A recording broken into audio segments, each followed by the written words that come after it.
इस वीडियो में हम लोग अपने डैशबोर्ड को MySQL डेटाबेस से कनेक्ट करके जो भी ऐड, एडिट और अपडेट डिलीट का ऑपरेशन है वो करने वाला है, क्योंकि आगे चल के इस डैशबोर्ड में मैं डेटाबेस को भी इंटीग्रेट करके आपको दिखाने वाला हूँ। तो वो इंटीग्रेट करने के बाद हमारा जो पूरा डेटाबेस है वो कंप्लीट होगा। लेकिन उससे पहले मैं बता दूं कि लास्ट वीडियो में हमने यहाँ पे एक्टिव लिंक को लगा लिया था। तो अगर आपने लास्ट वीडियो नहीं देखा है तो आप लास्ट वीडियो देख सकते हैं। अब यहाँ पे क्या है कि जब मैं MySQL डेटाबेस को लगा लेता हूँ तो हम लोग यहाँ से वहाँ पे पोस्ट, एडिट या ऐड कुछ कर सकते हैं। और ये मेरा लोकल होस्ट का MySQL है। इसके लिए मैंने लैरागन का ये वाला डेटाबेस यूज़ किया है। आप कोई सा भी डेटाबेस ले सकते हैं, मे बी MySQL बेंच के थ्रू आप इसको देख सकते हैं, या आपके पास अगर जैम वगैरह है तो वहाँ से भी आप अपने MySQL डेटाबेस को ओपन करके बस आपको कनेक्शन का जो पैरामीटर्स है वो पता होना चाहिए। तो अगर मैं यहाँ पे सेंड कर रहा हूँ तो ये डेटा सेंड हुआ, और यहाँ पे अगर मैं फिर से रिफ्रेश करता हूँ तो एक डेटा आ चुका है। और अगर मैं फिर से सेंड करूँ और फिर से रिफ्रेश करूँ तो एक और डेटा आ रहा है। अब यहाँ पे हमारा प्रोसेस जो है ऐड हो रहा है। अगर मुझे डिलीट करना है इसे तो मैं फिर से पोस्टमैन पे जाऊँगा और यहाँ पे पोस्ट के जगह पे मैं डिलीट कर लूँगा, और यहाँ पे विजिटर्स नेम के जगह पे आईडी लिख के मैं जो भी आईडी डिलीट करना चाहता हूँ, जैसे 4 है, आप यहाँ पे देख सकते हैं ये 4 आईडी है। और अगर मैं यहाँ से सेंड कर रहा हूँ और वापस यहाँ पे आने के बाद रिफ्रेश करता हूँ तो 4 वाला जो रिकॉर्ड है आईडी वो डिलीट हो चुका है। सेम मैं अपडेट भी कर सकता हूँ। अगर मैं यहाँ पे आके इसको पुट कर ले रहा हूँ और यहाँ पे विजिटर नेम के जगह पे प्रवीण केयर है, उसको मैं कोई दूसरा वैल्यू जैसे नितिन से अपडेट कर रहा हूँ, और अगर मैं इसको सेंड कर रहा हूँ तो ये नहीं गया, क्योंकि यहाँ पे आईडी भी चाहिए होगा। तो मैं आईडी ले लेता हूँ। आईडी यहाँ पे मैंने आईडी 3 ले लिया है, और अभी हमारे पास आईडी 3 में ये वाला रिकॉर्ड है। लेकिन अगर मैं फिर से सेंड करता हूँ और आगे यहाँ पे रिफ्रेश कर रहा हूँ तो ये जो नाम है अपडेट हो चुका है। और इसके थ्रू हम लोग गेट भी कर सकते हैं। जैसे अगर मैं यहाँ पे आने के बाद इसको गेट पे करके मैं सेंड करता हूँ तो ये जितना भी रिकॉर्ड है वो गेट हो जाएगा।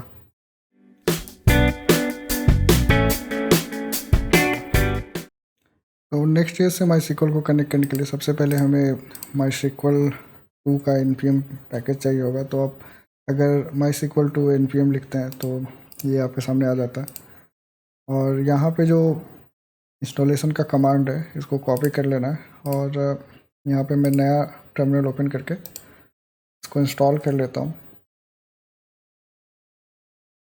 अब जबकि ये इंस्टॉल हो चुका है उसके बाद मुझे क्या करना है कि मुझे जो हमारा सोर्स वाला फोल्डर है उसमें एक लाइब्रेरी का डायरेक्टरी बना के DB का कॉन्फ़िगरेशन लिखना होगा।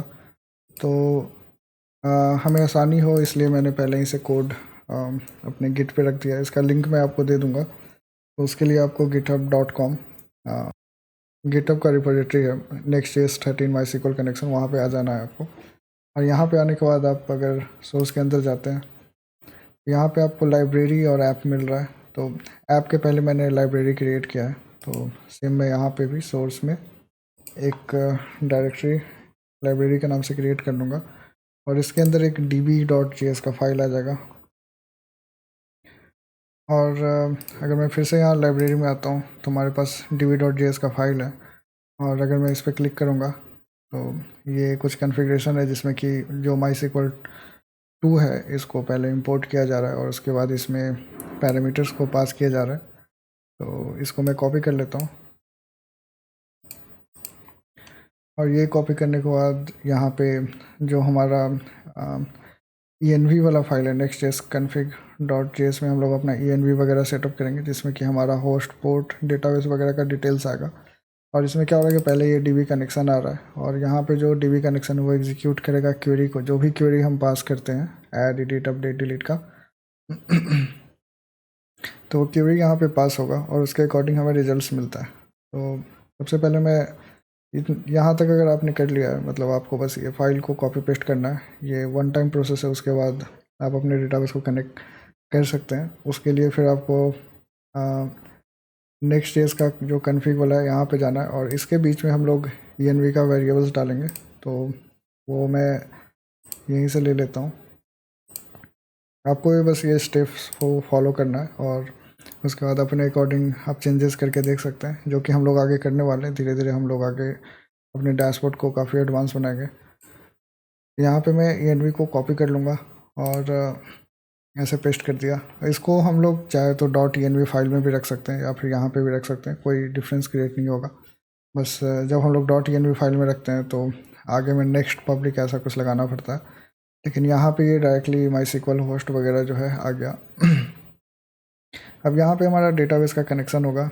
अब जैसा कि मैंने इंट्रो में बताया था कि मैं लैरागोन का यूज़ कर रहा हूँ डेटाबेस के लिए, तो यहाँ पे अब आपके पास लैरागोन इंस्टॉल है तो सही है, अगर नहीं है तो MySQL बेंच हो या जैम्प हो, जहाँ से भी आप अपने डेटाबेस को ओपन कर सकते हैं, आप कर लेंगे। और यहाँ पे आने के बाद आपको एक नया डेटाबेस क्रिएट करना होगा। जैसे मैं यहाँ पे एक नया डेटाबेस क्रिएट करता हूँ, नेक्स्ट डैश DB के नाम से, और ये हमारा डेटाबेस जब क्रिएट हो जाता है, ये रहा वो डेटाबेस। तो इसका जो डिटेल्स है हमें यहाँ पे अपडेट करना होगा, तो मैं अपडेट कर देता हूँ। और ये हमारा MySQL होस्ट है, लोकल होस्ट पे, इसलिए 127.0.0.1 है, और इसका जो डिफ़ॉल्ट पोर्ट होता है वो 3306 होता है। अगर आप सर्वर वगैरह पे भी यूज़ कर रहे हैं होस्टिंगर का, अगर आप रिमोट SQL वगैरह क्रिएट करके उसका क्रेडेंशियल्स यूज़ कर रहे हैं, उसका भी पोर्ट यही होता है। एक बार जब ये सेटअप हो जाता है तो हमें उसके बाद क्या करना है कि हमारा दो चीज़ अब सेटअप हो चुका है। पहला हमने db.js को सेटअप कर लिया, और इसका जो कॉन्फ़िगरेशन है वो हमने नेक्स्ट कॉन्फ़िग में सेटअप कर लिया। अब इसके बाद हमें क्या करना है कि हमें अपनी API को चेक करना होगा। तो अगर मैं लोकल होस्ट पे जाता हूँ, और यहाँ पे जैसा कि मैंने स्टार्टिंग में आपको बताया था, यहाँ पे API यूजर्स जाने पे ये अभी शायद स्टार्ट नहीं हुआ, मैं इसको स्टार्ट कर लेता हूँ।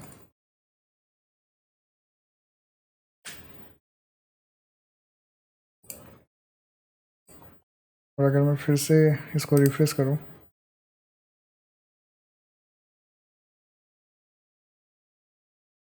तो आप देख सकते हैं हमारा जो यूजर्स है, ये वाला जो ऐप के अंदर API था, API के अंदर यूजर्स है, उसके अंदर route.js है, ये वाला फाइल यहाँ से गेट के थ्रू ऐसा आ रहा है। तो इसको आपको अगर डेटाबेस से कनेक्ट करना है तो आपको फिर से मेरे रिपोजिटरी पे आना पड़ेगा, और यहाँ पे क्या करना है, आपको बैक जाना है, और सोर्स के अंदर ऐप के अंदर आपको API मिलेगा, और API के अंदर आपको यूजर्स में तो वही डेटा है जो पहले था, मैं दिखा देता हूँ, यही वाला है। लेकिन जो अपडेट आपको मिलेगा वो विजिटर्स में मिलेगा। विजिटर्स का route.js में अगर आप जाते हैं तो आपको ये वाला फाइल को बस यहाँ से कॉपी कर लेना है। ये पूरे फाइल को मैं आपको एक्सप्लेन कर दूंगा, जिससे कि आप इजीली अपने राउट्स वगैरह को मॉडिफाई कर सकते हैं। तो यहाँ पे क्या हो रहा है कि यहाँ पे जो भी हमारे पास फंक्शन है, जैसे गेट डेटा लेने के लिए होता है, पोस्ट डेटा पोस्ट करने के लिए होता है। मैं इसको थोड़ा बड़ा कर देता हूँ। तो पोस्ट से आप डेटा को पोस्ट करते हैं, गेट से डेटा को आप मतलब पूरा फेच करते हैं। और इसमें आप देख सकते हैं ये क्वेरी लगा हुआ है। जैसे आपने अगर MySQL पढ़ा है तो उसमें क्वेरी होता है सेलेक्ट स्टार फ्रॉम विजिटर्स, या फिर जो टेबल का नाम है वहाँ से अगर आप पूरा रिकॉर्ड एक साथ फेच करना चाहते हैं तो उसके लिए ये क्वेरी जाता है। तो यहाँ पे आपको अपने डेटाबेस से रिकॉर्ड फेच करने के लिए बस ये क्वेरी चलाना है, और इसके अकॉर्डिंग आ जाएगा। अगर आप कुछ कंडीशन लगाना है, from visitors where ID = 1 to एक डेटा लेने के लिए, तो वो भी आप यहाँ पे लगा सकते हैं। अब यहाँ पे पोस्ट का है। अब पोस्ट का भी जो SQL क्वेरी होता है, इंसर्ट इनटू टेबल नेम, और जो भी रिकॉर्ड हमें इंसर्ट करना है वो हम दे सकते हैं। और यहाँ पे पुट का है, तो पुट में भी सेम है। अगर आप अपडेट का क्वेरी चला रहे हैं तो वो डेटाबेस को अपडेट कर देगा। और अगर डिलीट को देखें तो डिलीट का भी क्वेरी यहाँ पे लिखा हुआ है। बस यहाँ पे कुछ चेंजेस है, जैसे इसको ट्राई कैच में लिया गया है, तो कभी कभी आपको एरर नहीं आता है ट्राई कैच में, वो यहाँ कंसोल पे भी नहीं आएगा। तो आपको ये वाला जो है बाहर कर लेना है, तो आपको एरर यहाँ पे दिखाई देगा। अगर एरर डायरेक्टली अगर यहाँ पे कुछ भी एरर आया तो वो कैच में चला जाएगा। और ये सर्वर के लिए सही है, लेकिन टेस्टिंग के लिए आपको ट्राई कैच हटा के टेस्ट करना चाहिए। वो मैं थोड़ी देर में आपको दिखा देता हूँ। बस यहाँ पे क्या करना है कि हमें विजिटर्स की जगह पे यूज़र्स का टेबल रखना है। तो मैं ChatGPT का यूज़ करके एक यूज़र्स का टेबल क्रिएट कर लूँगा। यहाँ पे आप देख रहे हैं हमारे पास यूजर्स का टेबल है। तो इसकी क्वेरी को मैं कॉपी कर लूँगा यहाँ से, और कॉपी करने के बाद वापस से हम लोग यहाँ पे आ जाते हैं, और यहाँ पे क्वेरी वाला जो सेक्शन है, आप कोई भी डेटाबेस यूज़ करें यहाँ पे आपको पेस्ट कर देना है। बस यहाँ पे जो नॉट नल है उसको हमें नल करना है, क्योंकि हम ऐसा कुछ वैलिडेशन नहीं रखना चाह रहे काम को फास्ट करने के लिए। अगर गलती से भी नॉट नल जाएगा तो वो एरर आएगा, तो इसलिए मैं इसको नल कर लेता हूँ और फिर इसको रन करूँगा। और यहाँ पे आने के बाद अगर मैं रिफ्रेश करता हूँ तो आप देख रहे हैं यूज़र्स का जो टेबल है वो बन चुका है और सब नल है, और डेटा में अभी कुछ भी नहीं है। तो हम आएंगे यहाँ पे, और यहाँ पे जो हमें इंसर्ट का क्वेरी है इसको थोड़ा अपडेट करना होगा, क्योंकि यहाँ पे विजिटर्स नेम नहीं होगा। यहाँ पे हमारा नेम है, ईमेल है, तो मैं अगर ईमेल इंसर्ट करना चाहता हूँ तो मैं यहाँ पे ईमेल लिखूँगा, और विजिटर्स की जगह पे टेबल का नाम यूजर्स है, तो मैं सब जगह जहाँ पे विजिटर्स है उसको फाइंड आउट कर लूँगा और उसको यूजर्स से चेंज कर दूँगा।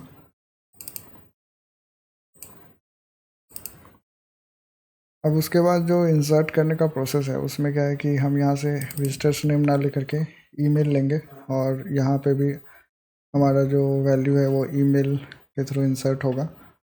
और यहाँ पे अगर विजिटर्स नेम नहीं है तो ये ईमेल को ही रिटर्न करेगा। यहाँ पे प्रोडक्ट की जगह पे हम इसका नाम यूज़र्स या यूज़र रख लेंगे, और इस यूज़र को यहाँ पे हम लोग रिटर्न कर देते हैं। तो ये वाला क्वेरी आई गेस काम करना चाहिए। अब यहाँ पे आके जो हमारा ये इसका लिंक है वो लोकल होस्ट एपीआई यूजर्स है, और अगर मैं अभी इसको चला रहा हूँ तो ये पेज नॉट वर्किंग करके दिखा रहा है, लेकिन यहाँ पे अगर मैं आऊँगा तो ये दे रहा है कि next dash T V dot users exist नहीं करता है। तो अगर मैं यहाँ पे आके देखता हूँ तो हमारा टेबल का नेम यूज़र है, तो मैं क्या करूँगा कि इसको फिर से ड्रॉप कर देता हूँ, और मैं फिर से यहाँ से इसको कॉपी कर लूँगा, और जो हमारा क्वेरी है यहाँ पे ये ऑलरेडी है, तो मैं बस यहाँ पे यूज़र्स करके इसको रन कर दूँगा। तो ये अगर रिफ़्रेश कर रहा हूँ तो यहाँ पे यूज़र्स आ गया, और यूज़र्स का डेटा जैसा कि है वो कुछ नहीं है। और अगर फिर से मैं यहाँ पे इसको रन करता हूँ तो ये एम्प्टी आ रहा है, जैसा कि आप देख रहे हैं हमारा गेट वाला जो है एपीआई यूज़र्स अभी एम्प्टी आ रहा है। तो यहाँ से मुझे इसको पोस्ट करना होगा, तो मैं पोस्ट पे जाऊँगा और आईडी यहाँ से निकाल देता हूँ, बस ईमेल ले लूँगा,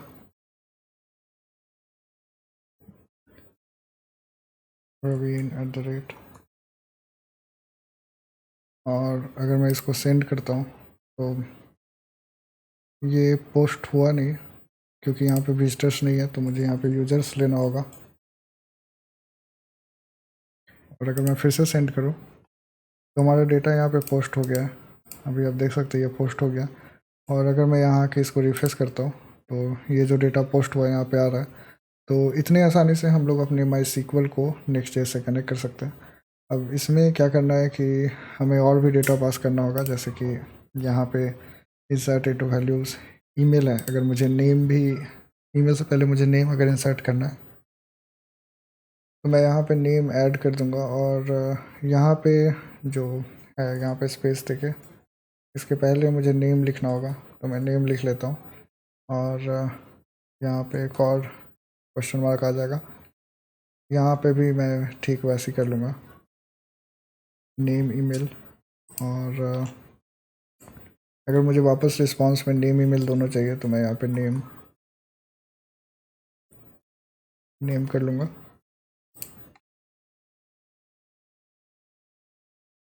और यहाँ पे मैं कुछ गलती करने वाला हूँ, जैसे कि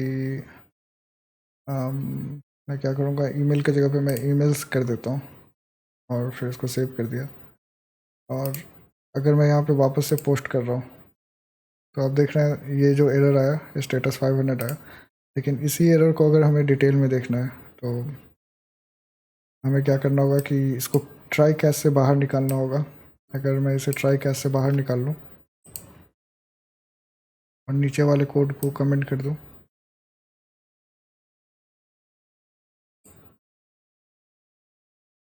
और फिर से अगर मैं सेंड करता हूँ तो यहाँ पे हमारे पास डिटेल आएगा, जैसे क्या एग्जैक्टली एरर है वो दिखेगा, जैसे ईमेल इज़ नॉट डिफाइंड ऐसा आ रहा है। तो इसलिए अगर आप टेस्टिंग वगैरह कर रहे हैं या फिर आप अभी डेवलपमेंट में कर रहे हैं तो आपको ट्राई कैसे बाहर रखना होगा ताकि आप इजीली एरर को देख पाएँ। यहाँ पे जैसे नेम मैं फिर से डाल रहा हूँ तो ये फिर से 500 आ रहा है। मैं नेम भी लिख लेता हूँ।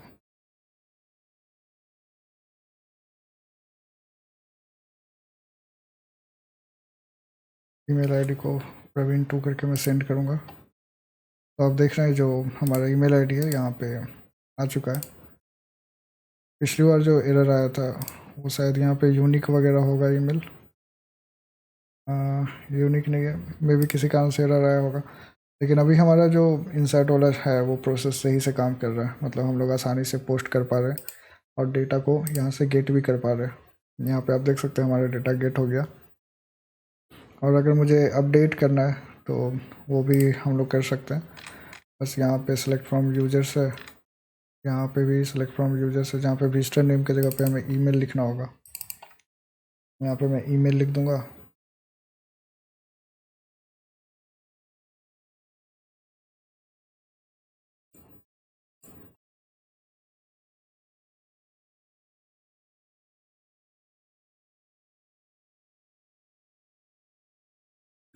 ये जो क्वेश्चन मार्क है उसके अकॉर्डिंग इसको प्लेस करना होता है। पहले ईमेल है फिर आईडी है तो इसलिए ऐसे प्लेस किया हुआ है।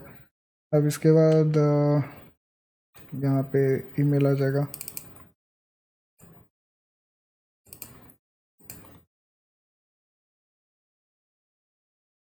डिलीट में भी डिलीट तो आईडी से हो रहा है तो इसमें कोई भी चेंजेस करने की ज़रूरत नहीं है। अगर मैं डायरेक्टली डिलीट करके देखता हूँ, जैसे मैंने डिलीट किया, यहाँ पे मैं आईडी लिख देता हूँ।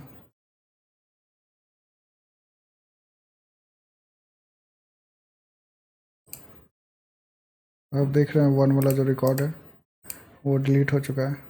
ठीक, अपडेट भी वैसे ही काम करेगा।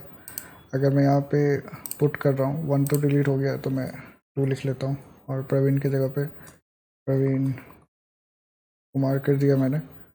और यहाँ पे भी प्रवीण है और फिर से अगर मैं सेंड कर रहा हूँ और यहाँ पे आने के बाद अगर मैं रिफ्रेश करता हूँ तो ये आई गेस इसने अपडेट नहीं किया है। तो हम लोग पुट वाले को चेंज करेंगे। यहाँ पे हम लोग जो सेट कर रहे हैं वो ईमेल को कर रहे हैं, तो अगर जिसके अकॉर्डिंग हमें अपडेट करना है, जैसे ईमेल को अगर हम चाहें तो अपडेट कर सकते हैं क्योंकि वहाँ पे ईमेल दिया हुआ है। तो अगर मैं फिर से रिफ्रेश करूँ तो आप देख रहे हैं ईमेल अपडेट हो रहा है। अगर आपको कुछ और अपडेट करना है तो सेट ईमेल के जगह पे आप क्वेरी को अपडेट कर सकते हैं, MySQL क्वेरी को। उसके हिसाब से आपका जो भी डिलीट अपडेट क्रिएट का प्रोसेस है वो काम करेगा। तो आई होप आपको नेक्स्ट ईयर्स को MySQL से कैसे कनेक्ट करना है वो ईजिली समझ में आया होगा। मिलते हैं डैशबोर्ड सीरीज़ के नेक्स्ट वीडियो में, तब तक के लिए बाय। और अभी तक आपने इस चैनल को सब्सक्राइब नहीं किया है तो प्लीज़ इसे सब्सक्राइब कर लीजिए। तो thank you so much for watching this video.